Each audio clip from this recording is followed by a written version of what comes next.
lục đấy giật sáng giật tay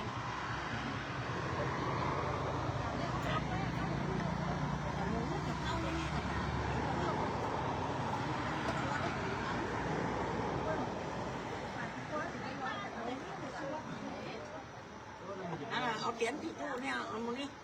ถามมันถึงนะไปก็น้องไปถึง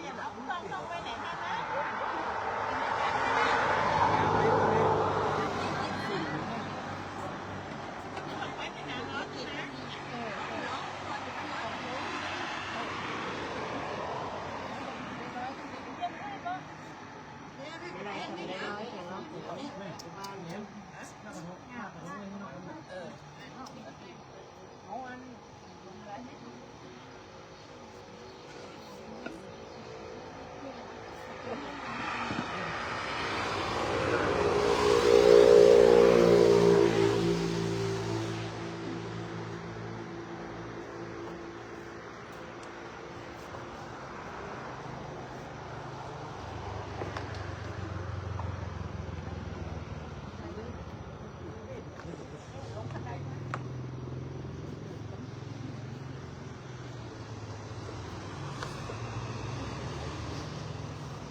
อะไรนะ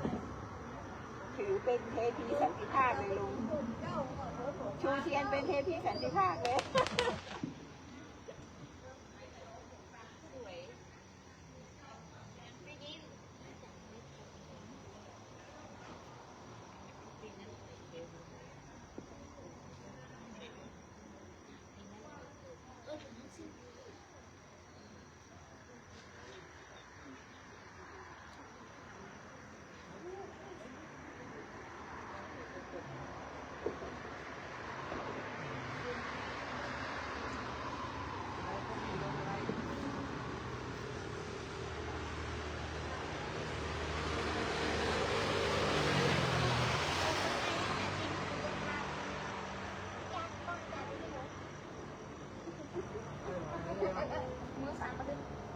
สั่งเหรอ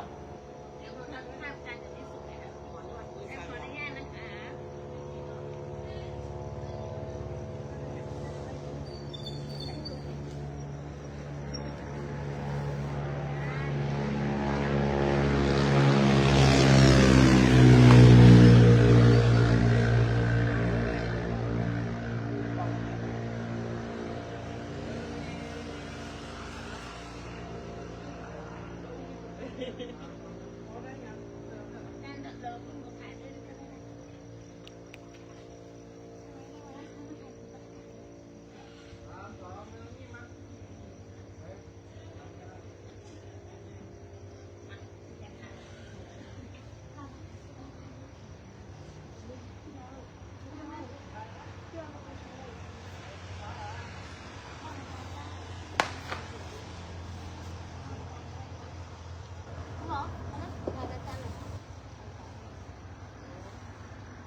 คนเสื้อขาวนั่งเหมือนกัน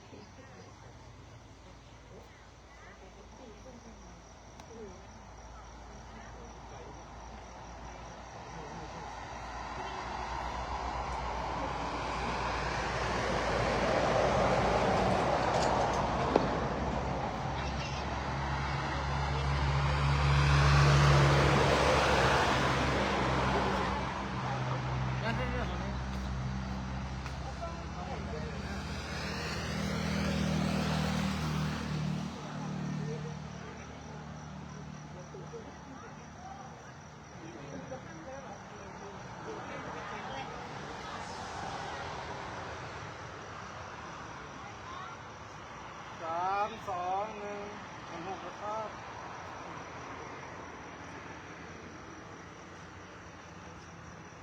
3-2-1อันนี้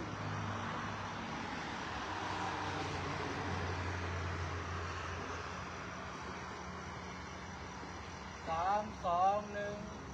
6ครับ3-2-1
ขณะนี้เป็นบรรยากาศ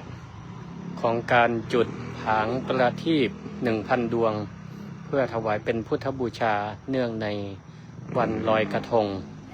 วันเพ็ญเดือน 12 สำหรับภาคเหนือล้านนาเราเรียกว่าเดือนยี่เป่งนะก็คือวันเพ็ญเดือน 2 ของล้านนา ขออนุโมทนากับเจ้าภาพผางประทีป 1,000 ดวงดวงละ59 บาทนะทุกท่านทุกคนที่ได้โอนปัจจัยร่วมทำบุญกับวัดมิ่งเมืองมูลบัดนี้ทางพระสงฆ์และพุทธศาสนิกชนได้ทำการจุดผางประทีป1,000 ดวงสำหรับญาติโยมที่ได้โอนปัจจัยทางออนไลน์ก็ได้จุดให้เป็นที่เรียบร้อยนะขออนุโมทนาขออานิสงส์แห่งการถวายกันถวายผางประทีป 1,000 ดวงในวันนี้ขอให้ท่านจงมีชีวิตสดใสเจริญรุ่งเรืองเจริญก้าวหน้าสมปรารถนาทุกท่านทุกคน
ติดได้หมดพันหมดที่พัน นี่ไม่ถึง500นะครับ